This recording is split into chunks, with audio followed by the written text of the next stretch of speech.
Assalamualaikum warahmatullahi wabarakatuh. Nama saya Nazla Alia Muharram dengan NPM 0211202661 akan menjelaskan mengenai kasus masalah etika bisnis yang terjadi di PT Asuransi Jiwasraya. Praktik korupsi dalam pelayanan publik yang baru-baru ini heboh di masyarakat dan kerap menjadi sorotan yaitu kasus gagal bayar dan korupsi pada PT Asuransi Jiwasraya. PT Asuransi Jiwasraya sendiri merupakan badan usaha milik negara yang bergerak pada sektor asuransi. Perusahaan ini menawarkan pelayanan pada asuransi untuk kecelakaan, kesehatan, pendidikan, pensiun, dan juga asuransi jiwa.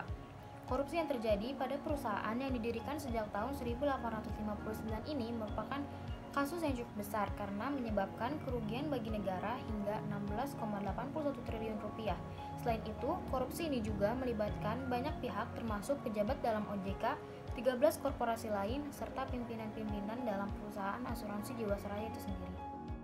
Kasus Jiwasraya ini sudah terjadi sejak awal tahun 2000, namun baru mencuat akhir-akhir ini. Berikut saya akan menjelaskan kronologi kasus korupsi yang terjadi pada PT Asuransi Jiwasraya. Yang pertama, pada tahun 2006, Kementerian BUMN dan OJK mencatat ekuitas Jiwasraya negatif hingga 3,29 triliun. Selain itu, pada tahun 2006 terbukti bahwa PT Asuransi Jiwasraya ini melakukan rekayasa akuntansi di laporan keuangannya dan menghasilkan laba semu.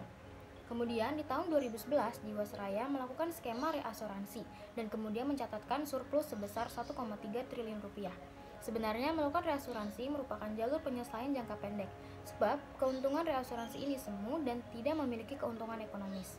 Lalu di tahun 2012 mereka diberikan produk JS Protection Plan yang dipasarkan melalui kerjasama dengan bank. Namun hal itu bukannya memperbaiki keadaan, melainkan menambah masalah karena terjadi peningkatan yang signifikan karena terbebani oleh produk JS Saving Plan yang menjanjikan bunga pasti hingga 10% dan jauh di atas rata-rata bunga deposito. Dalam pemeriksaan dengan tujuan tertentu atau PDTT tahun 2016, BPK menemukan 16 temuan terkait investigasi Jiwasraya pada saham receh seperti LCGP, Trio, dan Sugi. Menindaklanjuti temuan pada tahun 2016, BPK melakukan investigasi pendahuluan yang dilakukan di tahun 2018. Hasil investigasi ini mengungkapkan adanya penyimpangan yang terindikasi kecurangan dalam mengelola investigasi dan saving plan. Kondisi keuangan Jiwasraya pada 27 Agustus 2018 sudah sangat memprihatinkan karena rugi mencapai 4,1 triliun rupiah yang mengakibatkan tidak adanya cadangan gaji dan operasional kantor dan sudah tidak mampu membayarkan hutang jatuh tempo dalam jangka pendek. Jiwasraya mengalami gagal bayar polis pada para nasabahnya pada Oktober 2018.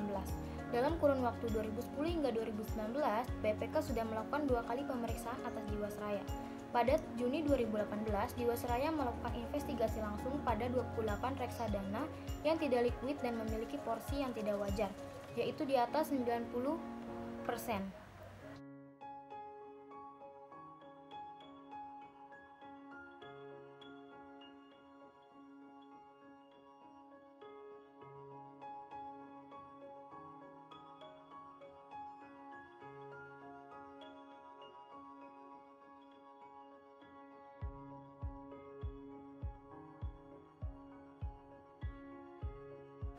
Kasus korupsi pada PT Jiwasraya akan ditetapkan pasal tindak pidana pencucian uang jika penyidik menemukan hasil korupsi yang disamarkan.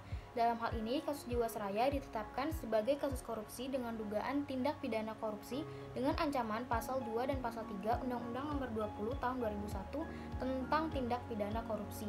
Namun saat ini, Jaksa Agung Muda Tindak Pidana Korupsi Khusus masih mendalami dan mencari bukti lebih lanjut untuk membongkar dugaan kasus korupsi yang terjadi di PT Jiwasraya yang diprediksi negara mengalami kerugian hingga 20 triliun rupiah. Korupsi PT Jiwasraya dalam etika pelayanan publik melihat dari definisinya, etika merupakan perilaku sesuai standar universal di masyarakat dan moral merupakan ajaran baik buruknya perbuatan yang berbeda setiap masyarakat.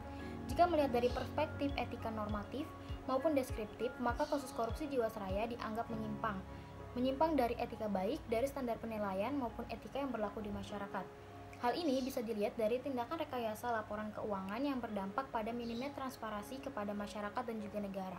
Di samping itu, keputusan secara etis harus dibuat melalui pertimbangan tugas dan kewajiban seseorang bersama dengan hak individual lainnya. Keputusan tersebut Keputusan tersebut tentunya perlu ditetapkan oleh Jiwasraya sebagai instansi yang sesuai dengan kewajiban serta beriringan dengan hak masyarakat. Sekian pemaparan dari saya mengenai kasus masalah etika bisnis pada perusahaan PT Asuransi Jiwasraya. Kurang lebihnya mohon maaf. Wassalamualaikum warahmatullahi wabarakatuh.